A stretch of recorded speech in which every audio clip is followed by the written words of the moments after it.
আমার স্ত্রীর নাম মানিয়াম্মা। আমরা মন্ডলম, ঝাঙ্গাম জেলার বাসিন্দা। আমাদের গ্রামের নাম পেড্ডাপুর। আমার স্ত্রীর পেটে ক্যান্সার হয়েছিল। আমরা ডাক্তারের কাছে গিয়েছিলাম। কয়েকদিন নেওয়ার পর আমার স্ত্রীর জ্বর হয়েছিল।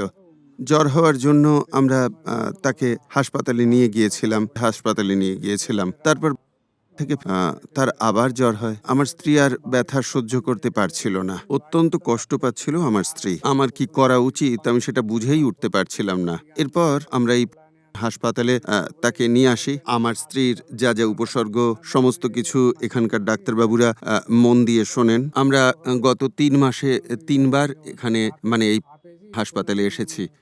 এবারেরটা ধরলে এই আয়ুর্বেদিক হাসপাতালে আসা আমাদের বারের জন্য।